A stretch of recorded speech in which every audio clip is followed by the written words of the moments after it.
the Teaching and Learning Committee meeting for Tuesday, September 3rd.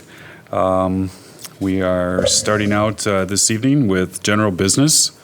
Stacy, has the meeting been properly posted? Yes, it has. Thank you. Now we have the opportunity for any citizens to speak or address the committee. If we have any, if they would please step forward. Okay. Seeing none. No bright lights presentations. We're moving on to action items. The first is the approval of the teaching and learning minutes from June 4th.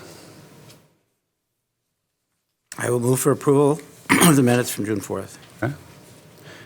Thank you, Mr. Baumgart. I'll second that. Thank you, Mr. Colwell. Any discussion or questions? It's so long. Yeah. Okay, seeing none. All in favor? Aye. All opposed? Passes 5-0. Stacy, thank you.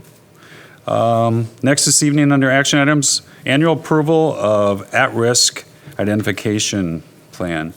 We have Luke Pinion here tonight to review that with us and answer any questions that we might have. So welcome, Luke. Thank you for being here. Good evening, board members. You have in your packet the annual at-risk identification plan for the school district of Waukesha. So not too much has changed. What is most noteworthy is we are changing the timeline of identification. So in years past, we always took January and February to do our identifications because statute said the letter has to go to parents by March 1st. We've moved that to September and October, and we're asking that our staff send that letter by November 1st so we have a longer time to plan around those students' needs. The criteria has stayed the same in terms of the Wisconsin state statute defining at risk as students who have either already dropped out or meeting one of the two criteria listed there out of the 6 criteria in state statute. One thing we've done as a district is continually teaming around this to offer clarification to our teams that are making this identification process. It can be kind of cumbersome. You're pulling a lot of data sources from different places and putting them together. So we've tried to streamline that as much as possible. I've worked closely with Amy Riebel in providing additional guidance to our teams around this. But essentially the plan is still the same, but the timeline has been moved up.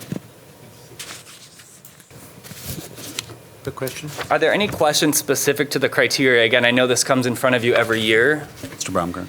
I just want to be clear on the dates you moved. Did we move it up or did the state move it up? We moved it up. So the statute still requires the letters go out by March 1st, but there's We're way nothing ahead that of says that. you can't do it earlier. And we felt both for the purposes of having more recent data in terms of what closed out from the year prior is helpful and will be better for students. And it also just makes sense because it gives the schools an entire year to really work with those students and plan around those individual needs. Because we do ask that students that are identified go through the problem-solving team process in those buildings. Great, thank you. That's good. Thank you. I move for approval. Second. Okay. We have motion and second for the annual approval of the at-risk identification plan. All in favor? Discussion first. Just, yeah, real quick. Yep, go ahead. Thank you. Wanted to get a feel for this one paragraph. We had talked I'm looking at page 4, and we're looking at the third paragraph, and it states that once a student is identified as an at-risk student, they're forever an at-risk student. We don't necessarily label them in any grand way. However, the intent there and the intent of the law is that once they've met that criteria, you should always have increased eyes on what's happening with that student academically because they will always have an increased risk. Now, they may come off of that year's identification in terms of the need to plan around deeply in problem-solving meetings, but they should always be reminded in teams that that student had previously been identified because that puts them at an increased risk of being at risk again. So it's more of a safety net kind Correct, of thing. yep. It's not that label continues with them if they've met Absolutely. the criteria. Yes. Okay. That answers my question. Thank you. Any other questions? Luke, I had one under the intervention practices section, Which page? page 2. In the second paragraph, second sentence, it says, "The school district of Waukesha will monitor the student grades, attendance, et cetera, through online gradebook and attendance program. Could you tell me specifically who the school district of Waukesha would be? So the teams that are monitoring this are either local, each school's problem-solving teams. So because every student that's identified, they're supposed to have a plan in place that goes through that PSD process. Yep. Those are the teams then that are revisiting as they would do for any student that comes through that teaming. Sure. Okay, thank you. Just one other quick thing. Yes, Greg. Mr. Coleman. Just, it's not part of the contract before us, but I thought in an update last year, from Joe, that you had mentioned the number of students that were at our at-risk program who were in our at-risk program who were seniors or super seniors who actually graduated. And I thought that percentage was pretty high. We would have to look in terms of year to year. I don't have those numbers at hand, but we do graduate a lot of fifth-year seniors through especially East Alternative in terms of those numbers, and we track those from year to year, so I'd be happy to provide you an update from last year. Okay, yeah. I thought it was pretty successful. Yes, Ms. Roddy. Oh, Mr. Bryan, Bryan. sorry. So I'm looking in here on page 2, and it talks about, it's general in its definition of students continue to struggle in their high school years, alternative education programming options. Why does it make specificity to the Challenge Academy? And are you on page 2? 2. I want to say that is just historical language that has carried through. Quite honestly, in my 2 years here, I haven't had any direct experience with the Challenge Academy, but I believe this was historically in place in terms of one of those alternatives that the district has historically partnered with for students that still maintain that at-risk status that needed to go to an alternative placement, is my assumption. And Joe? Yeah, I'm sorry, the Challenge Academy has sat as a unique program in that it is not a program controlled by the district, even through contract. It's something that the student would apply to on their own, be accepted to on their own, and agree to a certain set of conditions. Whereas in the district, we use East, we'll use Learning Center West. In the last 2 school years now, we've placed our alternative ed teachers at our high schools to provide support and services to kids.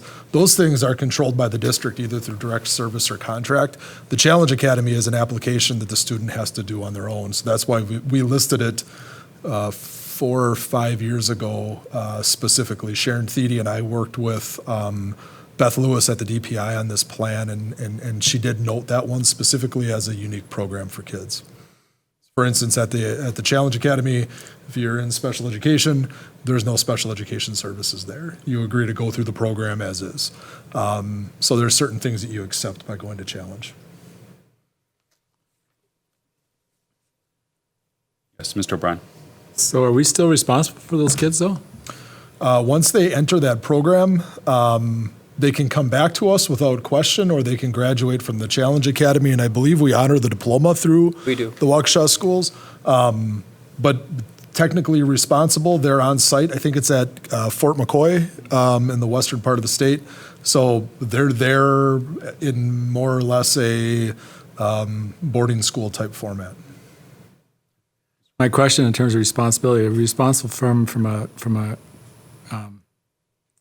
final outcome-based situation? I mean, are they expected to be on our numbers for where they graduate or not? They would count as a graduate for us, yes.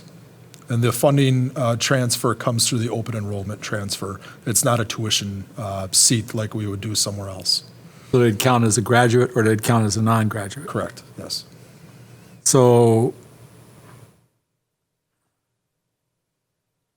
And if I could just interject, there's the difference between being a graduate by obtaining a School District of Waukesha diploma, being a student who obtains a competency diploma, and then so there's varying degrees when you look into how many kids completed high school, that's a number, and then you'll see a number of how many graduates did you have, and that comes out as a number, and you'll see a dropout rate, that counts as a number, and they don't always line up.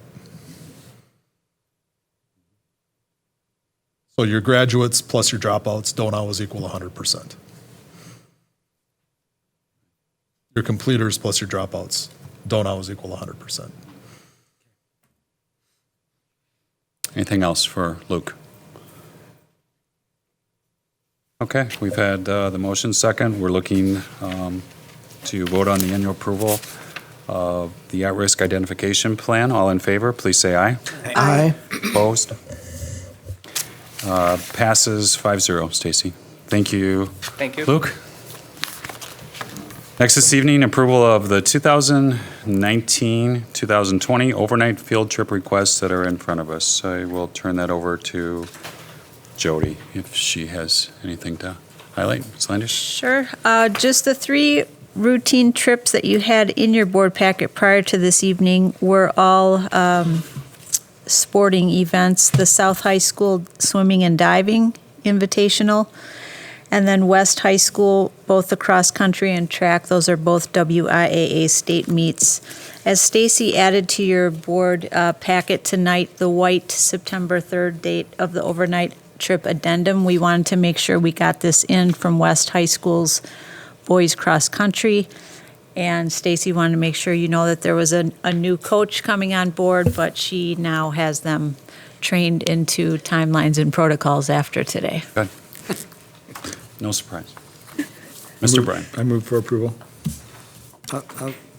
Second? Thank you. Ms. Roddy?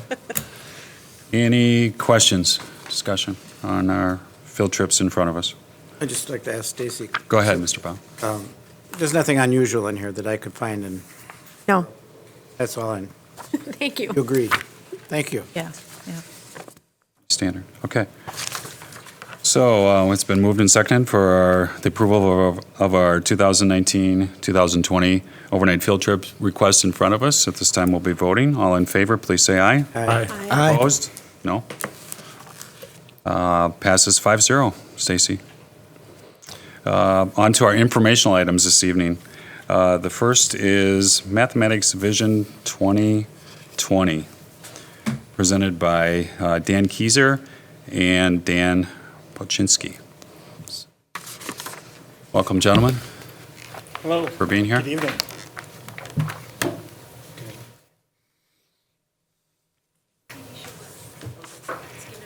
We'll give it a try. We'll give it a go. All righty.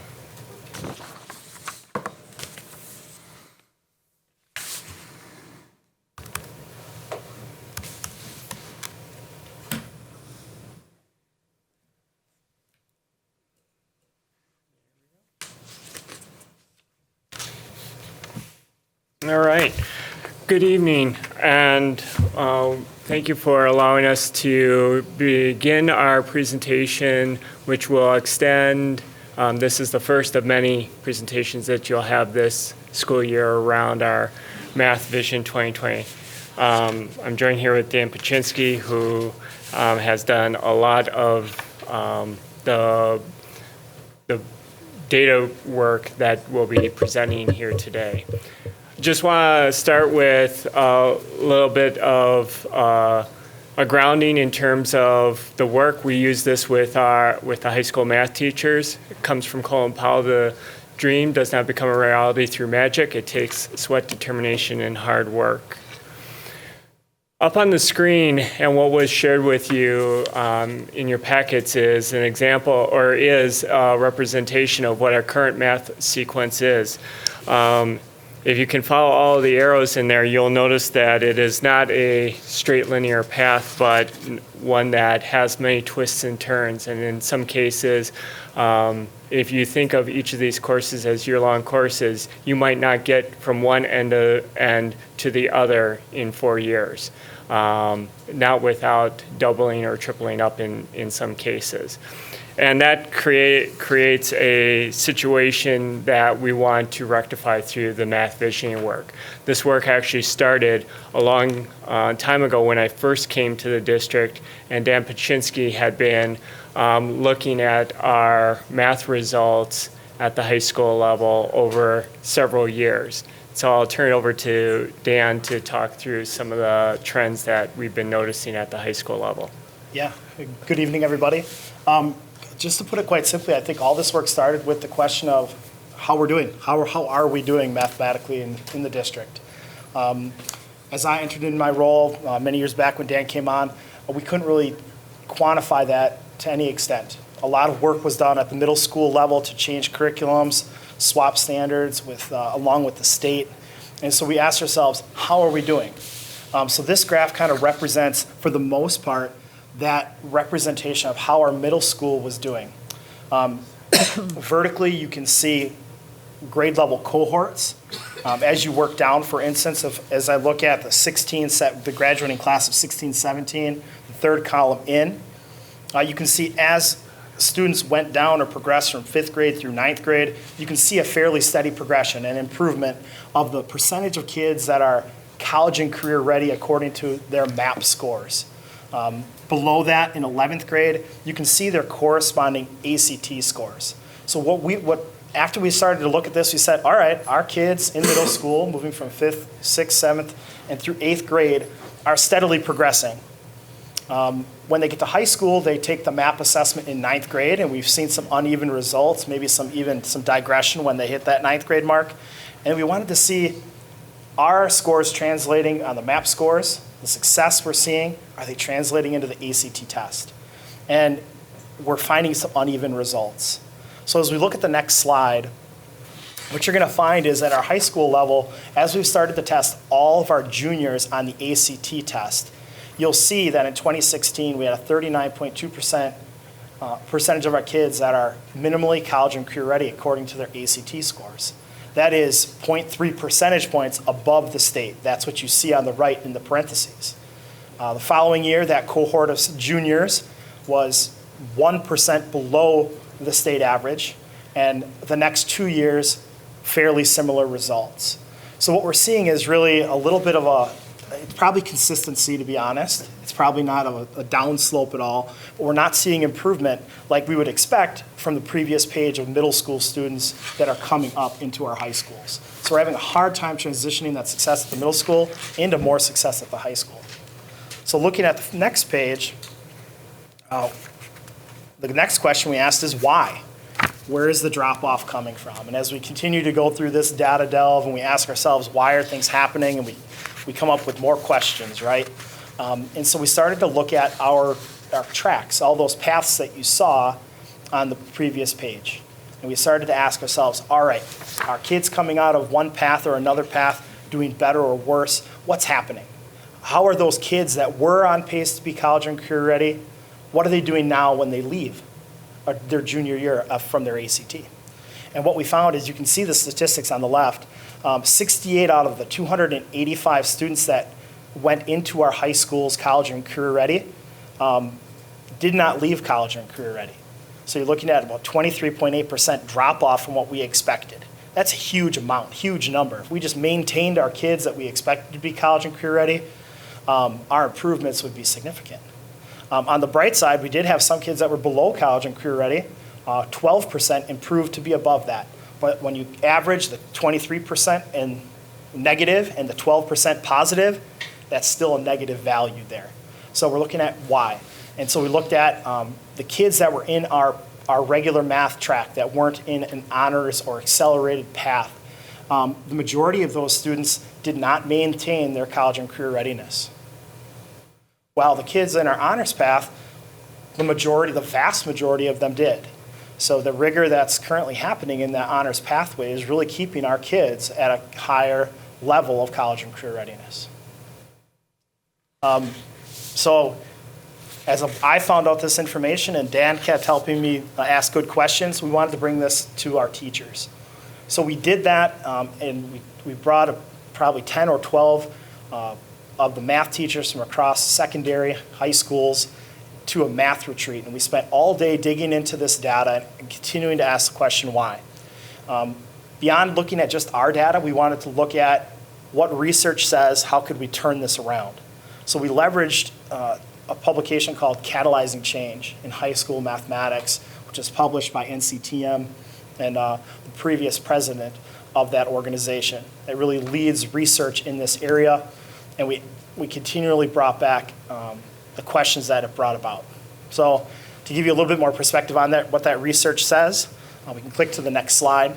That book and that research really says that we need to define what the purpose of school mathematics is, right? We know that mathematics can help expand the professional opportunities of our students, but we also, on top of that, want kids to understand and be able to critique the world around them through mathematics. One thing that we don't talk about enough, and this is why we lose a lot of kids and they don't appreciate mathematics as much as some others, is that they can experience joy of mathematics just like they experience joy of being in an art or a band class or a humanities class. And we don't push on that enough. And that's what this publication talked about. It also went into how do you start shrinking the achievement gap. And it started by looking at teacher and student tracking. We're pretty fortunate here in Waukesha where we don't attach our best teachers to our best students. Our best teachers teach a range of students, those who are struggling in mathematics to those who are achieving at super high levels. But we did find that we do track students according to their test scores, right, into those different paths that you saw. We saw that to create equitable structures, we need appropriate acceleration, not just skipping of grade levels or moving a kid in because that one number says that student is good at mathematics. And then, of course, we need to support success for all of our students and figure out how we can get more to reach those high standards that we want. So leveraging the data and the power of our staff, we embarked on what is our vision. And so we labeled it Math Vision 2020 because we had in mind an end goal of saying, if we are, and put yourselves back 2 years, looking forward 4 years to 2020, what do we want to create for our high school math students? And fortunately, through all this, a lot has been happening across our nation through NCTM, our National Council of Teachers of Mathematics, looking at this same question in a multitude of districts. This is an example from Oregon. The state of Oregon is embarking on the exact same types of questions that we are here in Waukesha, and they conceptualized it in this framework, which actually aligns to the discussions that we were having with our high school math teachers. Oregon calls it the 2+1 model, which says that to build equitable structures in mathematics, we need to build a common pathway which all students are exposed to at very high levels, which they call Math 1 and 2, and then provide a decision point. That decision point comes in the third year of high school mathematics, and it really pairs down into three kinds of paths. A pathway that is really a student deciding, I want a math-intensive career track that would lead you down the path towards Calc 1 and Calc 2, or Calc A, B, B, C. I'm a student who's not quite sure, but I know math is going to be a key part of my career track, so we have one that leads towards, doesn't exclude calculus, but doesn't have that as its end goal. So it leaves it kind of as a middle ground. And then there is an applied mathematics track that says, I know that I'm a student who wants to complete my mathematics with more of an application base. So more hands-on mathematics, like an industrial mathematics or construction geometry type course, some of which we have on in our course catalogs already. And then all of this feeding into students feeling, one, the joy of mathematics, as Dan talked about, but also leaving college and career successful post-high school. That's our goal, is to prepare all students to have multiple post-high school plans that allow them to be college and or career successful after they graduate us. So how does that contextualize to our plan? So we put the question to our high school math teachers, like, we can build this path. What direction do we want to go? And this has to be an all-in piece. So this is not Dan and Dan coming down with conceptual map. It is, where do we want to go as a high school, Waukesha high school math department moving forward? And so we developed this concept map. The green represents a common pathway. No longer do you see multiple courses with multiple arrows going all over the place. We have in what we call an integrated math track. So instead of an algebra, a geometry, and an algebra 2, where you might learn about the area of geometric shapes in algebra 1, learn about the properties of geometric shapes in geometry, and then a year after that, learn a little bit more math of integrating those two pieces in algebra 2. Now we're going to talk about it in terms of themes. If I'm learning about geometric shapes, let's learn the whole thing so it flows like a storyline as opposed to 3 discrete years worth of units. So that's what we mean by integrated mathematics. And so we would have 2 years of an integrated math 1 and 2, and then in that third year, provide that same option.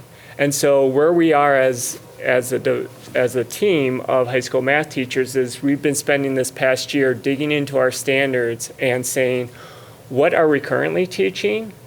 And how does this look like if we sit down and say, let's deconstruct 3 years worth of individual courses and lay them out as if it were one long storyline that lasts across the first 3 years of high school mathematics, and then decide within that where those natural breakpoints lie. What it has the aggregate effect of is now in middle school, where we are asking some of our students in 6th grade, do you want to take calculus? You go into High Math 7 or pre-calculus. Most of those students are calc students. So instead of making a decision point back when they're in 6th grade, we're moving that decision point all the way to their 3rd year of high school mathematics. Now that might be their junior year, or as Dan talked about with appropriate acceleration, that might occur earlier. That's why we talk about the 3rd year of high school mathematics. So the plan that we're going to be presenting over the course of the next few months and ultimately ask for your approval is the approval of moving forward with this integrated math track. And as we build these out, we'll provide you ever greater detail into what those courses look like so that when it comes time for a decision, you have, as a committee, a good knowledge of what those courses entail and what a trajectory would look like for multiple math students. From the student who wants to be a math-intensive career track to a student who knows that they want to have more application-style mathematics courses available to him or herself. Where we are right now is looking at a multi-phase plan where in the circle, this is all the work we did last year. We deconstructed our Algebra 1, Algebra 2, and Geometry courses in their standards and determined exactly what are the standards that we expect all students to have. Notice that I'm not talking about honors and regular, because what we've determined through our data is that honors should be the track for everyone, because that is aligned to our college and career readiness standards. Our regular track, while teaching the standards, we're not teaching them sufficiently to the depth that we discovered through our standards review needs to be there. So we're rebuilding our system to be more equitable. And now we're constructing it as one math story that covers those first 3 years of high school mathematics. And then we are now breaking it up into smaller math working groups that are looking at specific populations, students who have an IEP, students who are English language learners, students who need support in mathematics because they struggle, and students who get mathematics and need deeper and potential acceleration. So we have all of these working groups that are working as a subset of this large working group building this structure. These working groups influence the work of the larger group, and they will all be a part of the decision-making process. So this is really a teacher-driven process. Anything you want to add? No, I think Dan summarized it really well. This is definitely a process for all of us as we go through and we find what's going to work best for all of our students here in Waukesha and our community as a whole, to try to really increase those numbers and really get a higher percentage, if not all of our students, college and career ready as they exit our system. Absolutely. So our next steps moving forward is we are going to have a large group meeting here shortly after the school year gets on its way. And in that meeting, we are going to finalize what those 3 years of high school mathematics look like and develop a curriculum review structure to start looking and vetting resources for a pilot coming later this year with pending approval, and then a pilot and PD structure that would be developed through the remainder of this course, this school year, built for next school year. So this would be PD that would happen this summer in preparation for our pilot group of students coming next fall, pending approval. So with that, Yeah, Mr. Baumgart. This is very interesting, and I'm kind of looking forward to how it develops. And I can understand why you're moving in that direction, because I didn't like that first chart either. You know, but anyway, but at the end of this process, you've got a transcript that colleges are going to look at. Today, they can identify that somebody had geometry or trigonometry or calculus or whatever they had. Yep. This doesn't sound like it's going to be easy for them to, I didn't mean evil, easy. It's going to be easy for the college to understand what we're doing here and what that kid has in terms of mathematics education. Is that something? so I'll start off, and Dan can add context to it as well, because it was a facet of what we looked at as part of our research and review. In the U.S., we're one of the few countries that actually has an algebra, geometry, algebra 1 sequence. A lot of countries use an integrated math sequence. Think of it as how we are teaching at our elementaries and up through to high school. So it's talking about a 9th grade mathematics, a 10th grade mathematics. What we aren't saying is that calculus is off the board. It is saying we're guaranteeing a track up to those discrete mathematics. So pre-calc, calculus, AP stats, pre-college mathematics, all of those courses stand as discrete courses after we have a common sequence. What we're talking about is guaranteeing every student has common learning, and that common learning has one path, as opposed to algebra 1, honors algebra 1 over 2 years, algebra 1 over a year and a half, all of these flavors. Now we have our 9th grade math sequence that we're offering. I think to further answer your question, as our country is continuing to dig into this, there are more and more states and communities that are going towards integrated math 1, 2, and 3, and it's becoming common language, if it's not already. I understand all that and agree with it, but I look at the person at UW or Marquette or Yes. Carroll, looking at a transcript and understanding, being able to understand what actually happened there. Yes. Integrated math doesn't tell them what's all there. Yeah, and as we're, and I would say that is true to an extent, but not any longer. So as many states and many communities are going towards integrated math 1, 2, and 3, they are much more common than saying it's integrated 1, 2, and 3, and then we're doing whatever we want. Integrated 1 track includes everything from algebra, integrated 1, 2, and 3, those combined include everything from algebra 1, algebra 2, and geometry. It's just that they're stretched out and their storyline is different. So now colleges around the country, all over the place, understand what integrated 1, 2, and 3 mean, because we're guaranteeing we're getting through the same things, but in a different storyline. Okay, that's the key answer to my question, is the colleges understand, because my history here says the colleges move a lot slower than the high school, than the public school Absolutely. system in understanding what's going on, and, they don't get it. They're still teaching teachers, that we're ahead of. Yeah, absolutely. So you're saying, and I guess I'm hoping you're right, that the college will get this. Absolutely, yes. Promises. Promise. Okay.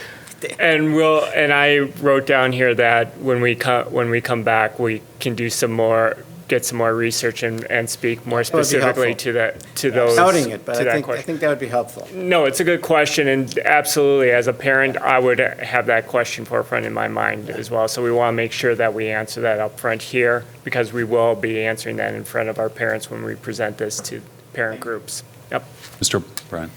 Let's go back to slide 10. sure. So, I guess one of my thoughts is, what do we do about the accelerated learning children? Because it kind of says that if they're accelerated learning, they have to stay on this track and go at this pace. Yes. So the pace is not correct. So they do have to stay on this track. But let's say that I'm a sixth grade student. I'm coming in from fifth grade, and I am showing that I am an advanced learner. Rather than me going into an honors track and being in a different class where my teachers have to create a whole different curriculum for me, now I would go up into a seventh grade track. Similar to communities around us like New Berlin, where rather than putting them into honors tracks, they move kids up into the next math course. So you're moving them ahead a year into the program or 2 years into the program, depending upon where they're at.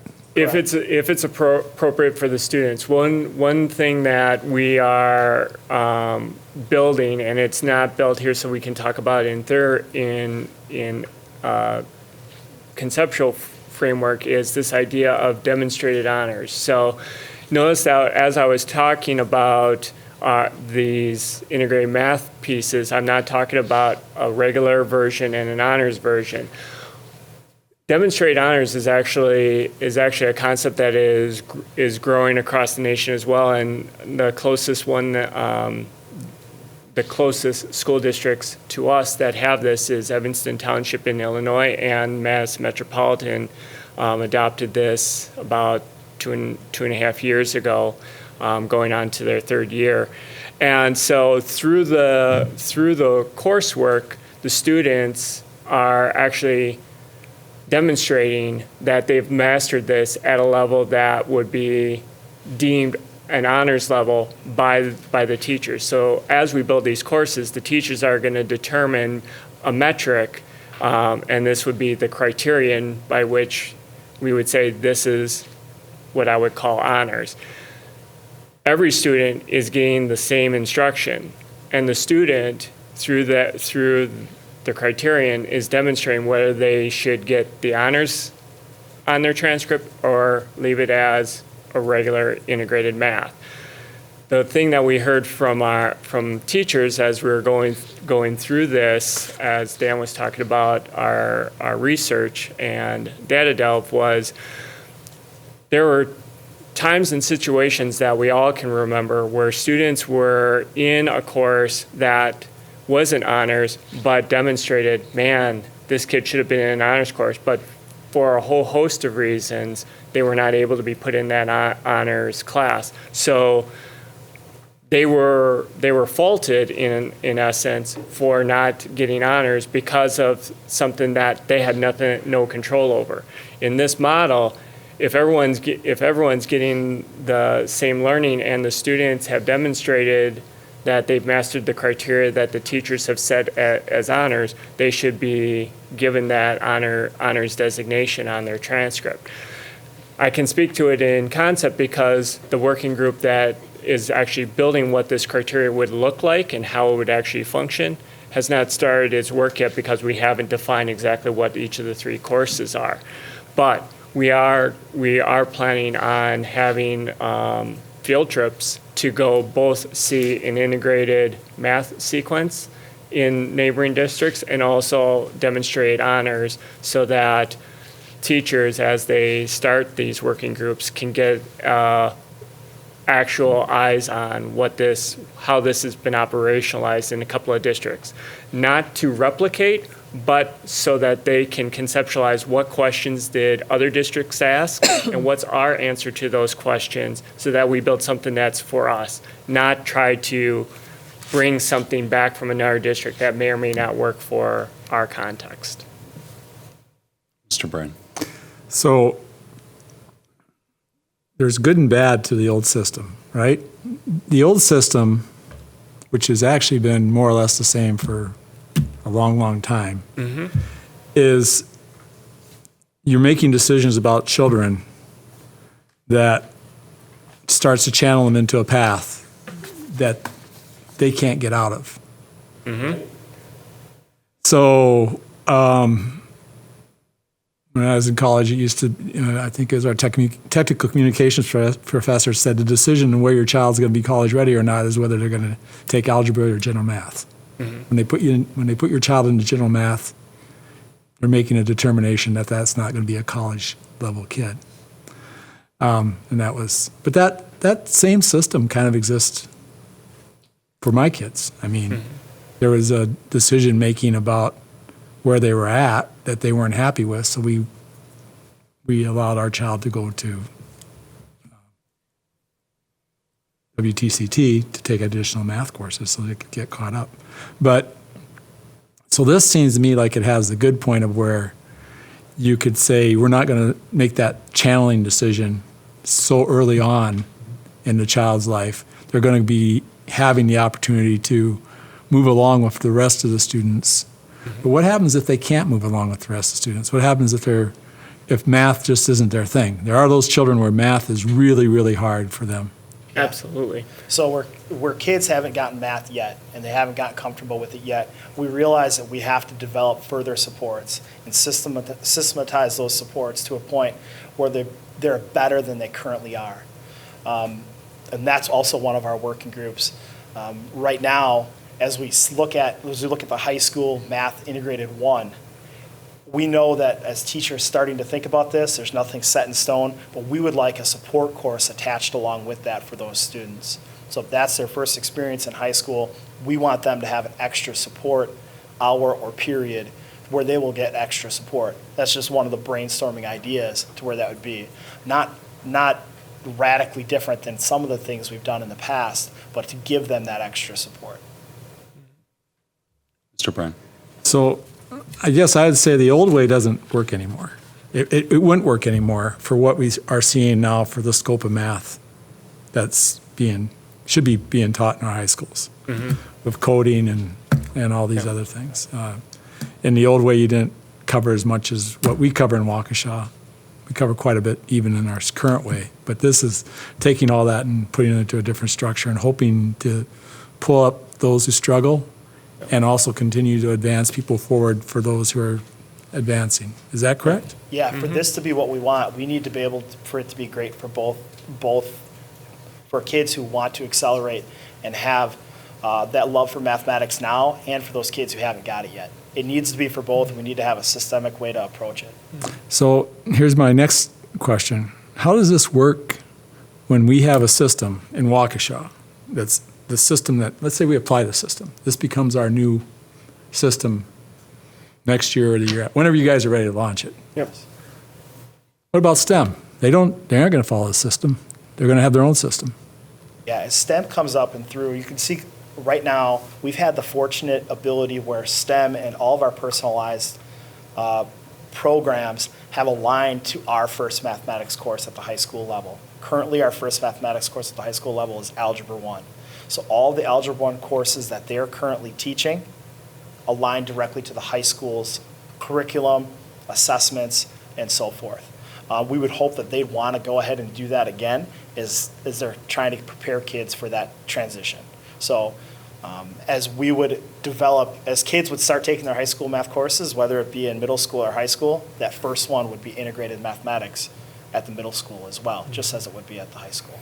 And I'll take it one step further in that you're absolutely right that the middle school math design is the next phase of this conversation because it has to. If we're changing the high school, it's going to have a direct impact on the middle school. So I've already prepped middle school principals of the work that's happening, and that if we get approval to continue moving this work forward, the next conversation is what's the shifts that have to happen at the middle school that align to this, because we've been doing good work in mathematics, and high school is ready and is eager and at the table to do this work, and middle school is going to have that net impact that through our agreements in terms of if they want high school courses, they have to align to the high school curriculum. If our high school curriculum is changing, the middle school curriculum alignment's going to have to change to align to it so that students aren't jeopardized through this. So it has to be a both and scenario. So we've been keeping middle school principals aware of what's been going on. And again, we're at a point here that if we get approval to move forward, middle school is already on the docket as the next thing that's going to be a discussion point for alignment. So high school or middle school math would change along with high school math accordingly. Mr. Como. Were you done, Kurt? Well, for now, Mr. Como, I'll come back to you later, I guess, when you're ready. I just didn't want to cut you off. Okay, so let's assume you get approval for this at the end of the first semester, let's say. I thought you said sometime during the second semester we would pilot it. And then I thought you had mentioned that we would have professional development for everyone in high school this summer, this coming summer. Yes. Okay, so couple things.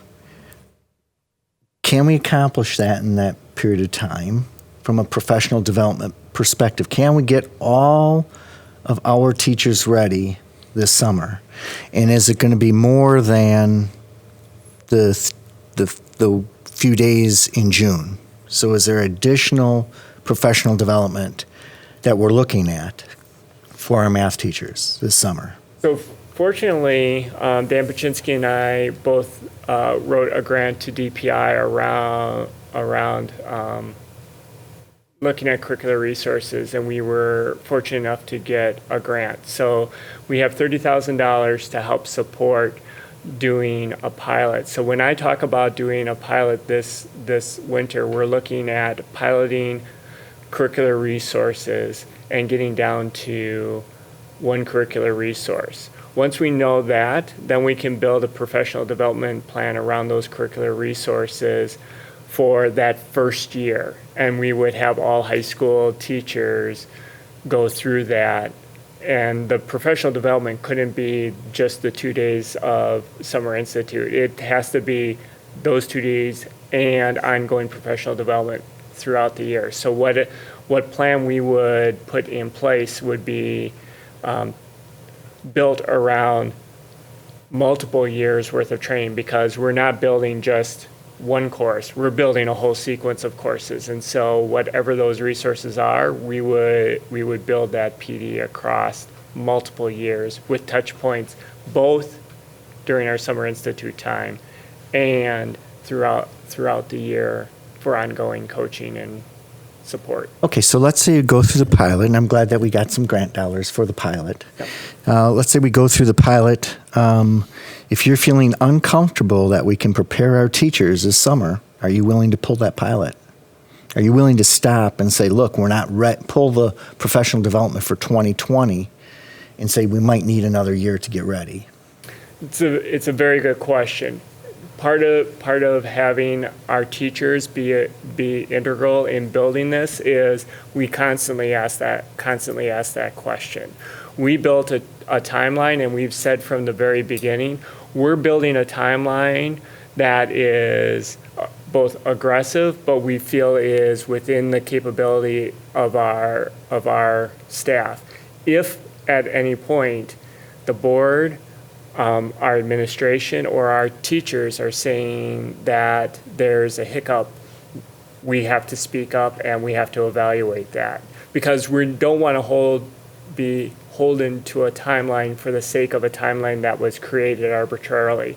We are building a timeline that gives us something to react to, and that was one of the first pieces that we looked at as a teaching staff, was what is that timeline? I've worked with Jody to review that timeline, and we've had touch points, and so within the document, every time we meet and update, we look at what is that timeline, and so far, no one has said, like, yes, this is aggressive, we all agree to that, but no one has said this is undoable and we have to extend it out. Okay, But that's good. if someone did, we would look at it. That's good to know, because as we sit here today, I have no idea how much professional development is going to be needed. And I know we have, in the past, tried to be aggressive, thought we were realistic, and we haven't been. I just don't want that to happen, because this sounds like the right thing to do.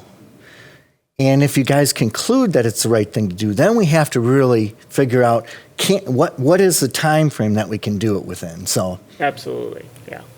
Question. Mr. O'Brien. Yeah, I don't see it being a pilot. I mean, you call it a pilot. I know you have to call it a pilot for the grant, but really it's a kind of like a soft launch curriculum development leading to a full launch with professional development is what I would say it is. So once we go to approve this plan, we're in the water, we better learn how to swim is the way I look at it. Now, the problem with that is the district going to supply enough resources to support our educational staff as they embark on this swimming effort? Because once we jump in, we're not getting back out. I mean, it would be ridiculous.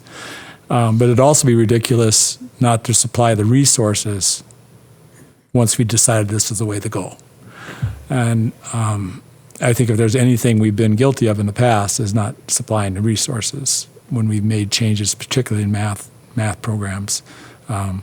It seems like the district's real good at saying, hey, we got this great idea, throwing it at people and say, oh, well, I hope this is going to work out for you.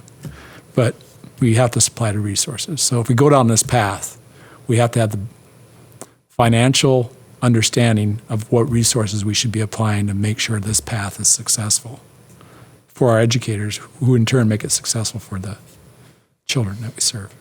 So, but I don't see a choice. I mean, with the way math is going, how things are changing in math, the scope, the breadth, the old traditional way just isn't the way to go anymore. I think we should be looking at something new and more modernized. And I think this Oregon model is probably an effort to do that.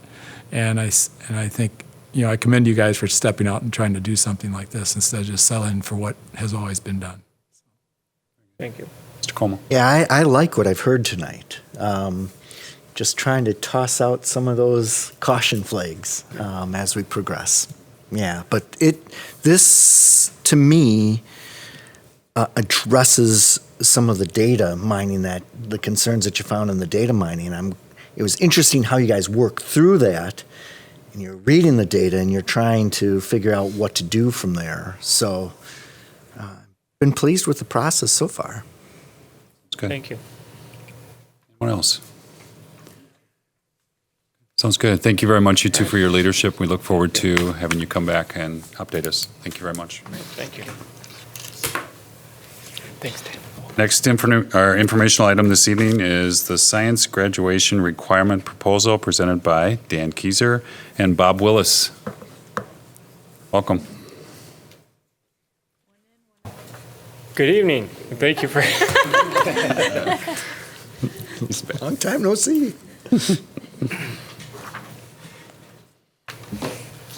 Flip slide decks here.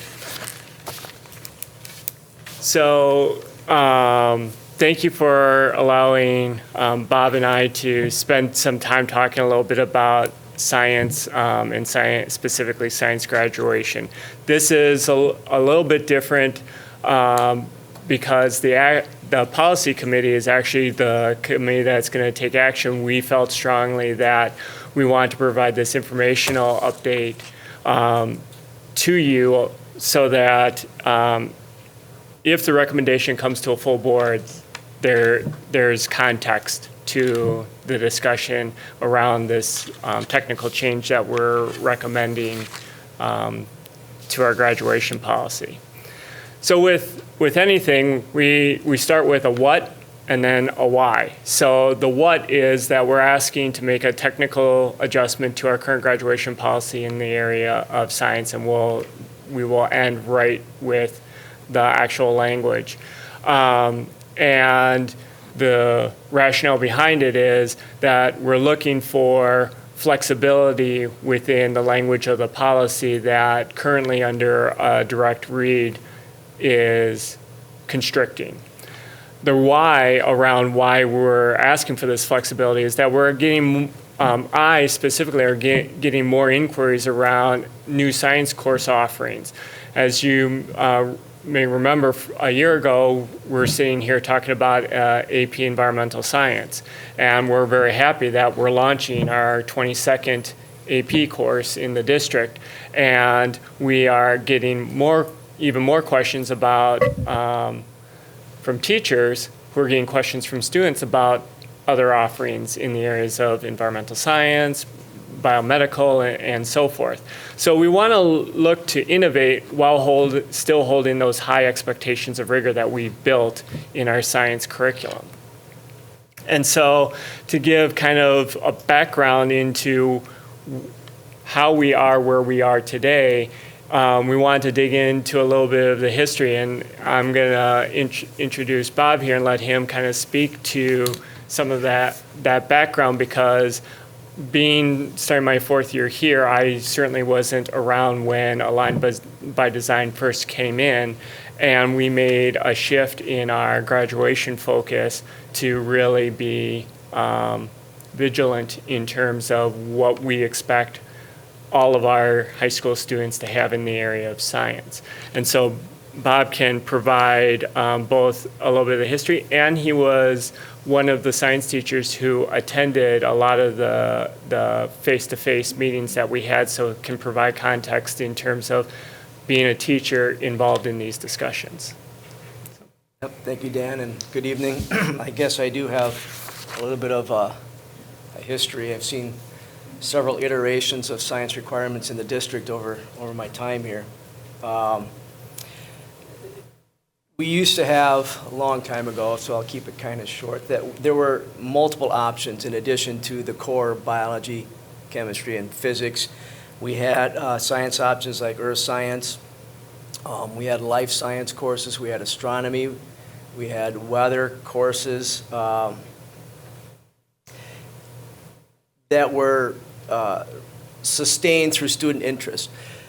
When the Aligned by Design focus came along, it really narrowed our science offerings into a I'll stay away from opinion, but it was rather rigid and sequential in its nature. Biology, then chemistry, then physics, those 3 courses specifically. Through then all the students working through that sequence, the other courses just began to somewhat evaporate through attrition. Everybody's going this route, and there's fewer and fewer students taking the other electives. So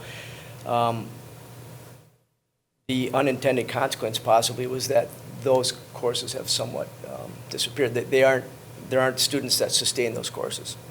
So the Aligned by Design kind of effectively put an end to some of these other options that we used to have in science that allowed enrichment and student choice, I guess. I'm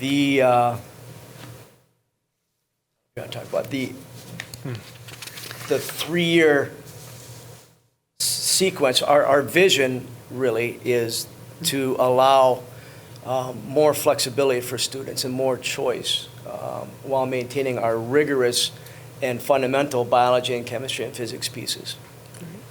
So when we take a look at this conversation and saying, okay, we would like flexibility, the question that really comes up is, well, how many students are we talking about when we talk about offering courses? So under our current policy, where every student in high school is taking these 3 courses, the question really becomes, how many students are taking more than these 3 courses? So we know the first 3 credits are going to be biology, chemistry, physics. So what about those students who are taking more than that? So I did a little data delve and looked at 3-year averages of students, specifically seniors, who were taking a 4th year of science. And so the range is fairly wide, but between 58 and 122 seniors took a 4th science class. If we say more than 4 classes, so another half credit or more, that drops down to 8 to 39. So when we think about an average class size, currently at the high school level in science is between 25 and 30 students. You take that range and you divide out, you're talking about only 2 to 3 new science course sections that we could offer before we start to have students select courses, and the course offering enrollment goes down to a point where courses aren't offered anymore. So if we have course requests that fall below a certain level, we just don't offer them as a section. So that's the unintended consequence that Bob was talking about in terms of the way our policy currently reads.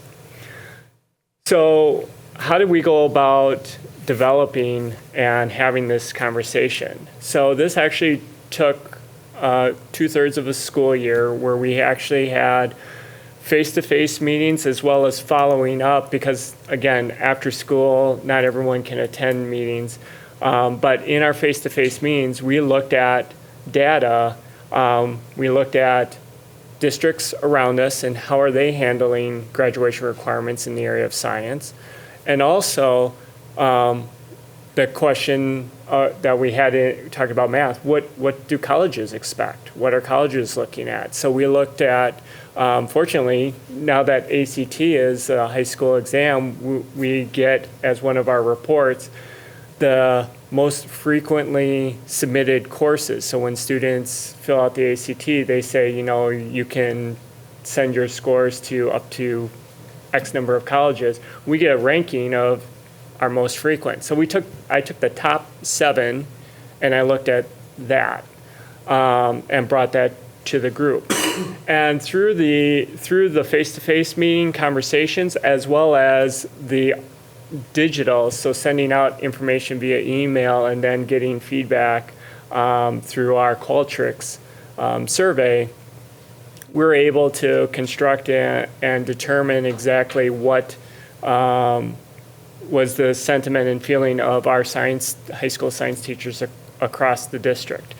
And it was interesting. When we had that second meeting, we really got down into the conversation, and I know Bob has context to it, but I want to share a little bit with the committee here that data that they were responding to. So in our slide deck here are neighboring school districts and their graduation requirements as it pertains to science. So we looked at New Berlin, Oconomowoc, Pewaukee, Wauwatosa, Elmbrook, Kelmoraine, and then we also, because we are a larger district, looked at Madison Metropolitan and Milwaukee Public Schools and what their specific policy language is as it pertains to science. And as I also mentioned, looking at colleges, here are our top 7 in rank order: UW-Madison, Whitewater, Marquette, WCTC, Milwaukee, Oshkosh, and Minnesota Twin Cities as of last year's ACTs. And what they're expecting for admissions, minimum admission standards for their college and universities. So with all of this, we had a conversation and really put it to ourselves. Where do we fall on this continuum? And we had a lot of input. I opened it up and let people have conversations around if you had the opportunity to write a new policy around this, what would it be? And so we actually had a fairly in-depth conversation around what it would look like. We had several people, just impassioned with their beliefs with what the graduation requirements. So it wasn't anything off the cuff. People came prepared, and we got together. We talked it out, and it kind of came down to a couple of pieces where really looking at what the other districts around us were doing and what colleges require. The passionate piece, I think, was actually the word physics, the course physics. Should it be physics, or could it be a physics requirement? Which sounds probably similar, but very different because in the end, we stood face to face and kind of went back and forth, giving our ideas. And the concept of biology, then chemistry, then physics kind of evolved into the idea of like, why instead of having these specific courses, wouldn't we consider the discipline of biology, the discipline of chemistry, and the discipline of physics? There are other courses where those principles of biology and chemistry and physics could be taught. But by using the terms, you have to have this course, that course, that course, it kind of eliminated some other options. I mean, theoretically, AP chemistry is not chemistry, and a student would take AP chemistry and not get the credit for chemistry, I mean, theoretically, under that wording. Mm-hmm. And the old plans that I alluded to earlier, when we had life science, that did fulfill the biology requirement, but we had all these extra words in there saying life science will fulfill the biology requirement. So the thought was, why not have pillars, biology, chemistry, physics, and courses that fit into those categories would satisfy the graduation requirements. So as I kind of foreshadowed where the recommendation comes in, our current policy states that we need 3 credits of science, which is state law, as part of our 25 credits. And we specifically say biology in 9th grade, chemistry in 10th grade, and physics in 11th grade. And so why I say it's a technical change is we left the wording almost exactly the way it is, but what we say is that one of the credits must be from biology, one of the credits must be from chemistry, and one of the credits must be from physics. We have a rigorous curriculum design process that these courses, because they've kind of attritioned over time, if wanting to bring back, we would use our curriculum design process to ensure that not only are the standards, but the rigor at which the instruction is held at maintains the level that our science staff has come accustomed to. But then also, as part of the conversation, say, does that course fit under these pillars, one or more of these pillars? And the question comes up like, well, what if we had a course that didn't, we develop a course as science teachers, and me as the director of secondary, and we come to this question, we're like, it doesn't fit under it. At least we would say, okay, it's a science elective that doesn't fall under any of these pillars, so it would not count towards the graduation, but certainly would be a course that if we felt that there was passion around and students had an interest in, we would want to offer. We would just be very transparent as into what counts towards graduation, what doesn't. The recommendation that is being posed to policy is this technical language, and then if approved, to be phased in beginning with next year's 9th grade class. The curriculum design process is about an 18-month process, and there, I can say, is no current science course recommendations being moved forward. So from a course guide standpoint, there is no foreseeable change. What this does do, however, is provide flexibility that as courses, we don't know what the future is going to be. As courses get recommended, this would allow the flexibility for us to say, now we could create a course that potentially doesn't have the title biology, chemistry, or physics, but would fulfill those graduation requirements. So with that, I hope. Spromgard. I want to be sure I'm clear on your recommendation here. Yeah. The first thing you said in there, the 3 credits of science will be taken, and you could do those in any sequence at any time, or take all 3 of them in 1 year if that was possible. But you're saying there's no sequence and no year that they will take those classes? Correct. We are taking out the sequence. Well, yes, we are taking out the sequence as it is currently stated. The other thing, 1 credit must be from biology, credit chemistry, and physics. You're using the term from biology as the biology pillar. Is that what you're trying to say? I would change that if I were you, because make it that way, because it says from biology, from the biology field, make it clear. When you bring it to policy, we're going to ask you to do that, so you might as well ask you now. Okay. So that's clear. So the sequence changes, and you're opening it to not the course of biology, not the course of chemistry, not the course of physics, but the field of, Okay. or something like that. Right. Thank you. Good point. Mr. Bryan.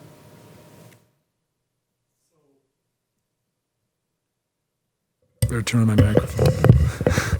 Can you hear me now? Good. So the physics part of this, I mean, real physics to be taught at the high school level, you can't really do the same that you would do at the college level because you don't have the math to build the physics around, right? True. Right. Yes. I mean, The calculus is what you're you saying. got to have the calculus to do Right. the real physics. Right. You know, so it's kind of odd that physics is such a requirement in high school when you don't have the math to actually teach the physics that you're going to have to learn in college, right? Well, the AP Physics 1 and 2 that we have is an algebra-based physics, and the intro courses at the college level, they have an algebra track and a calc track. Typically, the calc track is a more math-intensive major in terms of that. Can't teach physics without knowing calculus. I mean, you can't learn it without knowing calculus. But, I mean, that level of physics. I don't know about the algebra track of physics, but never heard of an algebra track. I've only heard of the calculus track. But the other thing is, when we talk about biology, would environmental science fall into the biology pillar? See, that's a very good question. So if this policy were to be approved, that would be something that, as a science team, we would come together and have to answer that question because it doesn't fall currently by title under any one of the pillars. Correct. So how would we handle environmental science and still have it count as something that, I mean, I guess I ask a good question that I guess you guys are stumped on right now, how to handle environmental science. Because in reality, if I'm a kid today, I want to take environmental science. I want to know why everything's changing around me and, you know, what's causing all this, right? So environmental science would be an area where you're looking at something that you don't learn in biology, chemistry, or physics. It's a completely different. Yep. Okay. And I would say I would absolutely agree with you, and it's one of the very first things that if this were to be moved forward would be the conversation we would have, because working with the teachers who developed the course, there is a mixture of biology and chemistry and a little bit of geophysics that is mixed in there. The question becomes of our teaching staff to say, where does it most likely fit, if it fits under any one of those three? So we absolutely know that this provides guidance, but we also are realists that there might be a science course that doesn't fully align to one of those that, as a science staff, we couldn't say that we're putting it here. If that makes sense. Yeah. Okay. We have options of anatomy and physiology as a course that's offered now, which is certainly high-level biology. We have organic chemistry. We have, people have talked about biochemistry as a passion that they'd like to teach. And those, I mean, to all that were talking that evening, or over all the evenings, they seem like outstanding, rigorous options that meet the needs of, you know, many learners, all learners, and can potentially count towards their graduation requirements. And that's kind of what we're trying to do. Mr. Bryan. Do you want to jump in first, Bill? Or? Do. Okay, go ahead. Go ahead. Simple, help us understand something. The 3 credits that are required by the state, Correct. Is it 3 credits, or is it a credit in physics? It's 3 credits, period. 3 credits, You could period. take all science, it could take all biology if you wanted to. If mean, yes. The school district, the state law mandates that it's three credits 3 credits of of science. science.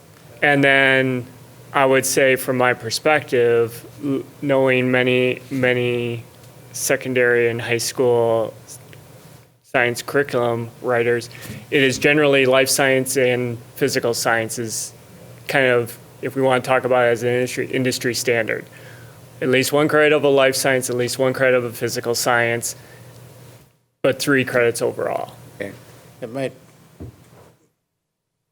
We are being responsive to our staff's conversation in that they feel most comfortable biology, at- chemistry. in, That's where we grew up, right? could be. Thank you. Mr. Bryan. So let's say we had an applied science course, right? Instead of just those 3 courses, you had an applied science. And applied science would be environmental science, because that's applied science. You're looking at the world around you and trying to understand what happens. In the biological sense, they used to teach the different stages of the world, right? Prehistoric, the dinosaurs and all that stuff in biology class. I don't know if they still do today or not. I don't believe they do. They probably not in high school. I It's haven't probably taught in biology in a yeah. while. But so I'm just trying to figure out how this all fits in, but it seems to me like we ought to be having 4 credits of science required instead of just 3. I mean, I think almost everybody should have some sort of general science course that would include environmental science as part of the curriculum structure. So I don't know why we require only 3 credits of science for graduation. I think we probably should require 3 credits with, depending upon which track you take, whether you take physics or environmental science. You know, right now we say physics is in the 11th grade. There may be an environmental science choice for someone who doesn't really need or want physics, for instance. So those are my thoughts. I mean, does every child need these 3 levels to graduate, or would they be better off with biology, chemistry, and environmental science and physics? Or would they be better off with biology, environmental science, and physics? It seems like we're trying to constrain people into a college track when maybe it's just more into something they'd like to learn and be more enjoyable, let's say. Como. But I think you can accomplish that through redesigning your courses over time, right? That's what the idea would be, is if this passed from a policy perspective, you would keep the pillars or fields in mind and then develop new courses and new curriculum. Correct. So you could have, so the students could graduate, meeting their graduate requirements, but still have the flexibility of what Mr. O'Brien was talking about. I think that's what you're trying to do. Yeah, I would certainly advocate for taking 4, 5, 6 science courses. But not making 5 credits mandatory of science, That's also because true. Right. a lot of our students wouldn't probably get through graduation. That would put you on a par with our band department. Historically, just before the high school was 9 through 12. 9th grade science was earth science. And it was largely, and we live in Wisconsin, geology and yeah, the glacial, right? So when the freshmen came up to the high school, that earth science came with it. As I said earlier, earth science is now just kind of, it's gone. So we have the biology, chemistry, physics, because I want because this is the requirement that I'm taking that as a freshman. I'm going to take the biology, and then I'm going to take the chemistry, and then I'm going to take the physics. Definitely want all those. There's not a person in the department that wouldn't want, as many options as possible that are rigorous courses to get students that have specific interest in environmental. And I know people that would love to teach the environmental science. Where it fits, if it's not in one of those 3, if it's purely elective, then a geology course, I know I've heard people talking about as well. Anything else? No, I'm glad you're bringing this idea forward, and that's great. Mr. Coleman? I would just suggest that, at least when it comes to policy, that you have the statute so that we can see the statute too. Sure. And see how Good idea. how to interpret it. We'd like to interpret it too.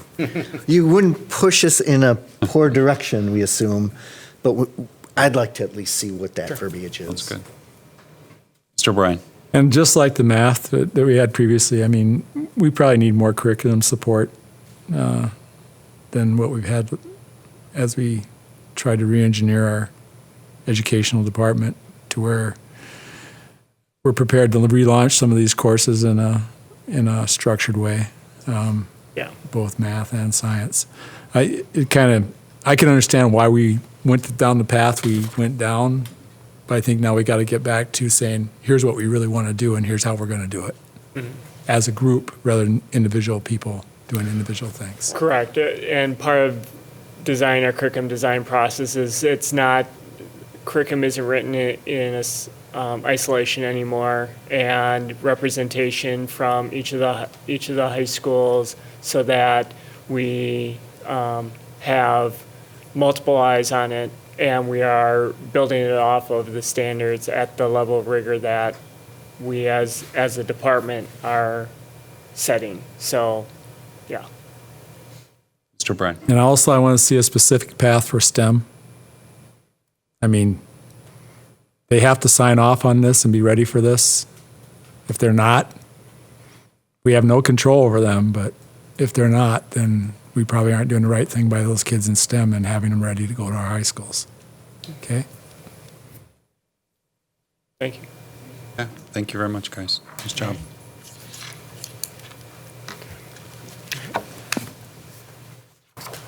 Dan, you get a little break. Next this evening, for our last informational item, we have Reading State Statute and Educational Process Goals presented by Melissa Yao. So, give Melissa just a minute to get situated. Change Welcome. the pace here a little bit. Yes, there we go. All right. Thank you for having me this evening. I am here to give a reading update that is required by the state statute and board policy. We'll be talking tonight about our early literacy assessment. We use the PALS assessment, which stands for the Phonological Awareness Literacy Screening. In 2012, the state chose PALS as the assessment and required it of all school districts. And they did that through the year 2016. After that, the states said you don't have to use PALS, you can use any early literacy screening, but the school district said PALS gives us really good information, our teachers are trained in this, we want to continue that. So we have maintained in 4K through second grade to use the PALS assessment as our early literacy screening. So I want to start off with some exciting information about PALS assessment. So our 4K students last year, in this graph you will see that the blue represents where students fell on these screeners of literacy, and then orange represents where they ended in the spring. So in 4K, our students are assessed in name writing. That means exactly what it says. They write their name. Then they also do some alphabetical awareness, identifying uppercase, lowercase letters, and then letter sounds. So they see the symbol of the letter, and then can they, what sounds can they identify based on that. Then beginning sound awareness, print and word awareness, and then rhyme. So in most categories, our students almost double in many areas from the beginning of the year till the end of the year. So a celebration of what's happening in our 4K classrooms across the district and in our Model 3 sites. Want to give you just an example of what one question would look like on the 4K PALS assessment. This is in the area of beginning sound awareness. So I'd give the students the top 3 cards, and I would tell them this first picture is a man. Man has the beginning sound of mm. Then I'd put the picture down of the bag and say, this is a picture of a bag. Bag has the beginning sound The third picture, this is a sock. Sock has the beginning sound s. Then I would give them another picture, like sink. And I would say, this is a picture of a sink. It has the beginning sound s. Which of these 3 pictures does sink sound like? And then hopefully they would, put it under sock. A student might put it under bag, and that would let me know, okay, they don't understand yet maybe beginning sounds, or there might be, maybe it's just S that they're having trouble with. So I'd give them more cards than just this one, but this is an example. And in this example, the sink is under the bag. It would let me know that they don't understand that beginning sound. So that's just one example under sound awareness of what it looks like in 4K. Then we also give the PALS assessment in kindergarten. We look at rhyme awareness, beginning sound awareness, alphabet knowledge, letter sound knowledge, concepts of a word, and word recognition and isolation. We also call that sight words, is what we frequently call it in the classroom. And so the first 2 columns is data from 2016-17 school year. The middle 2 columns are from the 17-18 school year, and then the last 2 columns are data from last school year, 18-19. So in the fall of last year, we had 80% of our first graders meeting that beginning of the year benchmark, and then in the spring, we had 84% of our students meeting the at or above the benchmark. So in kindergarten, I won't keep giving you examples, but I want to take you through 2 examples of what, because it's also fun, examples of what the assessment looks like. So in kindergarten, an example of the rhyme awareness would be, we'd have the students put their finger on the first picture of the sheep. And I would ask them to touch that picture, and then I would say, this is sheep. The next picture is foot, Jeep, girl. Which picture sounds the same as sheep? Once again, this is rhyme awareness falls under phonological awareness, which means that we are working with students playing with words through sound. So we're not introducing print yet. This helps build students' early literacy awareness to move towards print later on, and there's more concepts that I have to interrupt build. you just a minute. I spend a lot of time talking to administrators about not using academic terminology when you're talking to the boards. I didn't know what phonological meant. Did I explain it well to you? No, you just did. Oh, good. I hope, I'm trying not to use acronyms either, or use the acronym and then spell it out, so thank you. All right. Okay. Then we move up to first grade. Once again, the first 2 columns, 16-17, middle column is 17-18, and then the third column is 18-19. At the beginning of the school year, we had 83% of our students meeting that at or above benchmark, and then at the end of the year, we had 82%. 1 point moving down, it's not the direction that we want to go, so we can continue to look at where our students are at, what do we need to be doing universally, and then what do we need to be doing to support students who need that additional help. Then we move into just giving you more information, because even though this is not early assessment, we move into 2nd through 5th grade. We use the MAP assessment, which is the measure of academic progress, to look at literacy skills.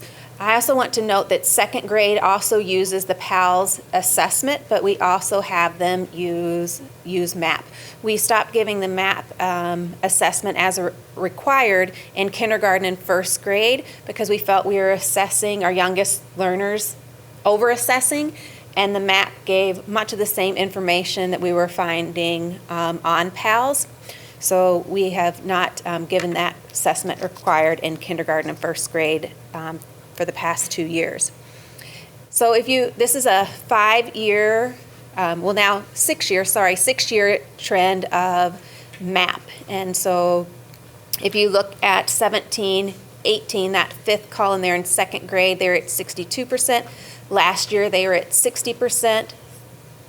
Then third grade in 17, 18 was at 55%. In 18, 19, third grade was at 57%. Fourth grade in 17, 18 was at 56%. And 18, 19, they're at 56%. Fifth grade was at 60% in 17, 18, and then 59% in 18, 19. So this is at grade, the grade level. So not the same cohort of students, but fifth graders each year, how they're doing on that assessment. So that is those are our universal assessments that we use at the district level. And so we are required, and it's also best practice, that if we have students who are not at benchmark, we need to do some further looking into where those students are at and what support they might need. And one thing that we have at the district to help our students who are needing reading intervention is reading recovery. It is a reading intervention program that we have at all 8 of our title buildings. And the first graph shows you that nationwide, last year, 71% of the students reached benchmark. And in the school district of Waukesha, we had 68% meet benchmark. I'd like to also point out that in the school district of Waukesha, our students in reading recovery started out 4 levels lower in first grade than they did nationally, and we made greater progress than nationally. So we moved up more levels, so we're closing the gap faster, if that makes sense with reading recovery. I'd also like to point out that we started reading recovery in the school district of Waukesha in 2013. We had 2 people trained, and last year we ended with 14 teachers trained in reading recovery. We have 5 special education teachers trained in reading recovery. It's called literacy lessons. We have 6 bilingual teachers trained in descubrimiento la lectura, and I sorry messing that up. We call it DLL. And then we had 3 classroom teachers who've been able to take reading recovery as well, and we call that early literacy support. So we have been able to grow each year, an average of 5 people in training to support our students. So as I referred to, we have reading recovery, and in Spanish it's called DLL. This graph, I apologize, but it's flip-flop. So on the right-hand side, you see nationwide, and 54% of students reached grade mark benchmark. And in the school district of Waukesha, we had 47% meet the benchmark. So we are in just our 3rd year of DLL. So each year we are finding that each year an educator is teaching reading recovery. They of course get better at their craft, and they're having more success in students reaching benchmark even at a quicker pace. So for students who are not in a title school where they can receive reading recovery, we are continuing to train teachers in leveled literacy interventions, or LLI, also guided reading plus. So we have started also working with teachers in the classroom who provide interventions and provide that training. We've heard really positive feedback around that from our teachers. Last year, something they've been asking for, and so we've been able to provide that, and we'll continue that this year, as well as buildings putting in an intervention block. So we continue to know that Universal is the best place that we can continue to work with our students, because we want to make sure that that reaches at least 80%, if not more. But then when we have students who need extra support, we need to make sure that we have things in place so that we can help meet their needs. Any questions?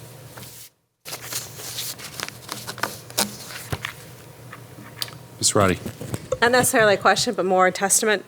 I had one of my children midway through the school year just hadn't reached the level that the teachers were looking for. By the end of the school year and beginning of summer, she was reading chapter books. So the one-on-one, the encouraged, and we are not one of the title schools, so it was our reading specialist teachers that helped push her over. So Awesome. I've experienced it personally, so thank you. And thank you for that. That's something that we've really worked on over the past 2 years, of putting in a plan for our buildings who aren't Title I, who don't have that additional service, of how we can go about training teachers, putting in systems to better support students no matter what building they're in. So thank you. And it for was that. so simple. It was just building her confidence and going back and reading, and all of a sudden a light bulb went off and Awesome. she's reading chapter books. Okay. Thank you. Mr. O'Brien? So I was at Whittier today. Yeah, I saw you coming out. Yeah, it was Neat. fun, wasn't it? All in the was. dark. Well, the lights were on when I came. So. Oh, no. Because we're south and have power for the cafeteria, and that's where our meals are made. So, yeah. That 4K, Yes. that's where I spent most of my time, was watching the 4K children come in. And as I recall, a few years back, we didn't have 4K at Whittier, right? Correct. Mm-hmm. And I know that was a big thing. Ms. Gannon wanted to get 4K in at Whittier. Yes. And how long has 4K been in Whittier, you remember? It has been, this is the 4th year. Okay, so now look at that. That's the 4th year of 4K, and this year is the first year. I've looked at the Whittier performance numbers for for a long period of time, and they haven't gone up, right? But this year, those kids that were in 4K, their numbers are going up. Yep. They're looking better. So That's we made correct. progress, and I would say 4K would have an impact if we're using it the way I see us using it here. I 100% agree. And when I see those 4K children, they're no different than any other kids in our school district. Nope. Their parents all bring those kids there, expecting those kids to be happy, successful students, and they want them to be successful students. So there's no reason when we start with 4K kids, they should be able to do what we do at Whittier. What we do at any of our other schools, I won't mention any of their names, we Yep. should be able to do at Whittier. Correct. Right? Yes. I mean, that's what I saw. Yeah, 100%. And, magic happens in 4K in kindergarten, and we want to continue that magic and lay the foundation, and we continue to refine and look at what's happening, and, how can we saturate, especially in early literacy. We know the better foundation that we build in 4K, kindergarten, and even first grade, the more successful our students will be beyond that. Anything else? Thank you very much, Melissa, for the overview, your leadership, and I'm sure we'll see you again. Thank you for allowing me to do it. Yes, you're welcome. Thank you very much. We have one discussion item this evening. It is the Advanced Placement Data and Action Plans presented by Amy Riebel and Dan Kieser. So welcome and welcome back. Thank you. Thank you.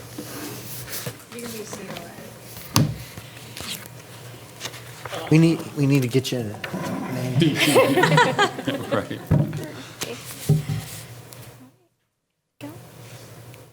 Perhaps one day.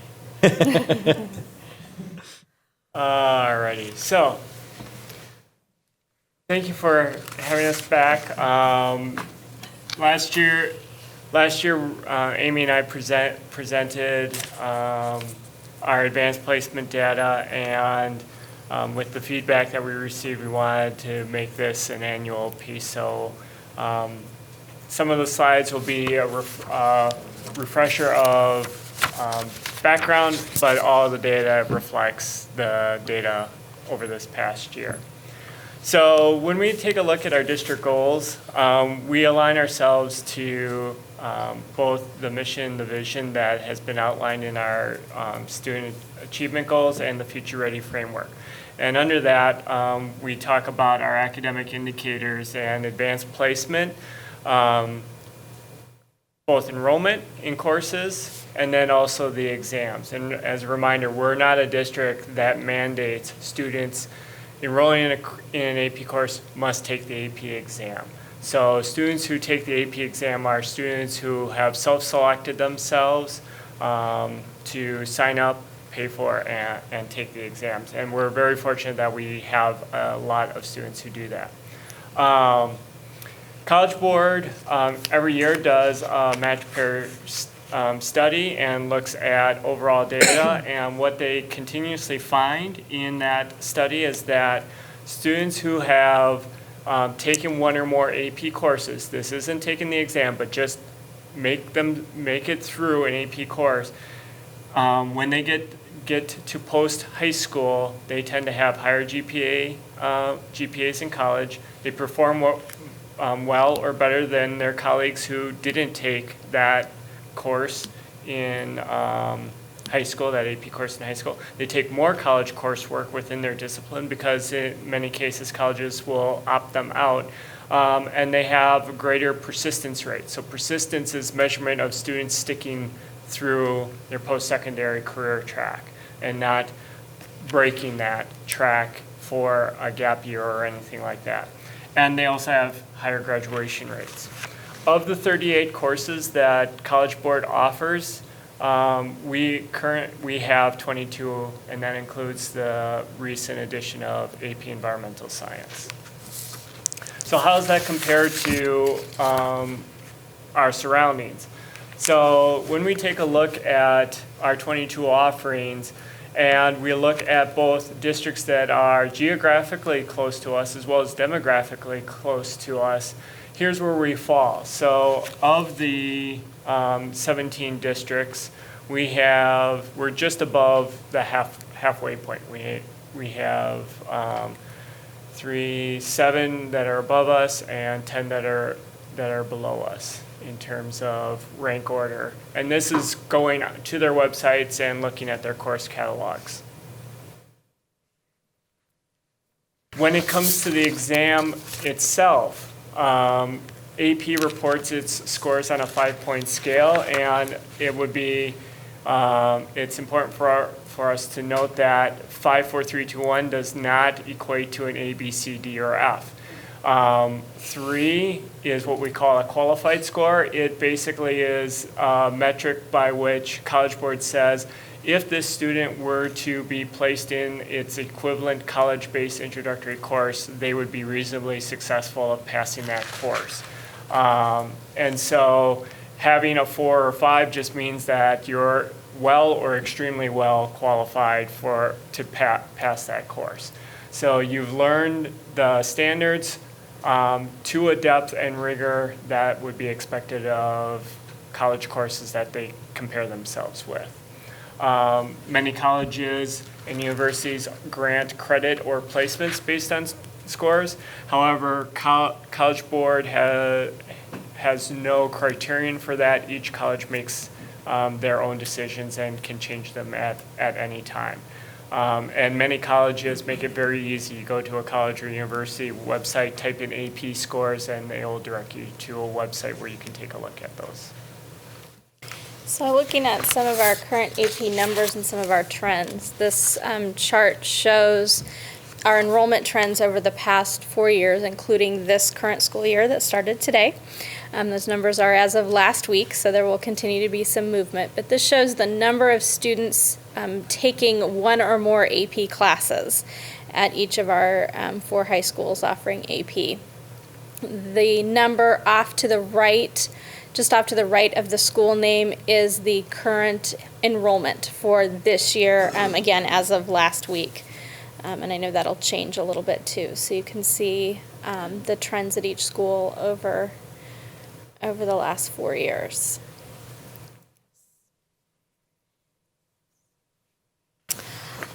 Here we have our testing trends. So these are the number of AP exams given at each of these schools over the past 4 years, including the most recent exams back in May. In parentheses, it shows the percentage of those exams that were scored at either that 3, 4, or 5, so that qualified score. So you can see that for each of the 4 schools over each of the 4 years, and then our total for the district each year across the bottom. So the number of exams has gone down, but in 3 of our 4 schools, the percentage of tests receiving a 3, 4, or 5 has increased. So, and then down at the bottom, I've got a couple of facts there. 37.5% of all Wisconsin 2018 graduates took an AP exam, an AP exam during high school. And then in Wisconsin in 2018, 26.1% of those exams scored a 3 or higher.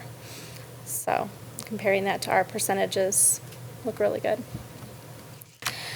We looked at what our most popular AP courses and exams are. This is just for last school year, so you can see at each site. On the left side, it indicates what the top courses were by enrollment.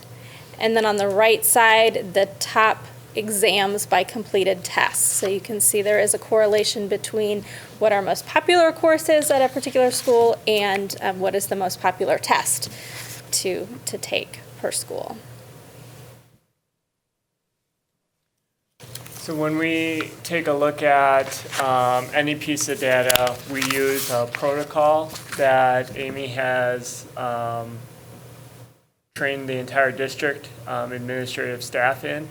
And so this summer, we invited all the high school principals in to partake in that on July 24th.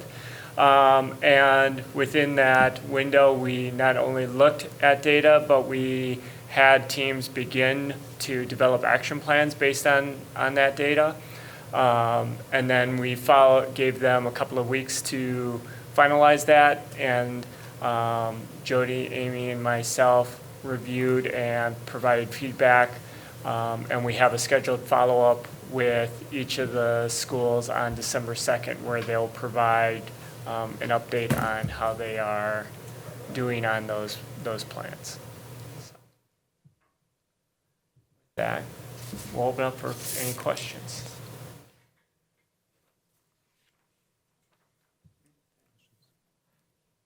Brian? Do you have any questions, Greg? Good. Good question. Yeah. I guess we're good. All right. Thank you Very very much. Thanks, you guys. Okay, we are coming to the close of our meeting. But before we do that, any recommendations for future committee meetings by fellow board members Not here. that we could put on the agenda, either now or in the future? Okay. Seeing none, looks like we are done for this evening, so meeting adjourned. Thank you very much for all of you that presented and for all of you that were here as well. I hope that all of you have a wonderful upcoming 2019-2020 school year. Thank you very much. Have a great evening. Yeah, lit up. Great, yeah.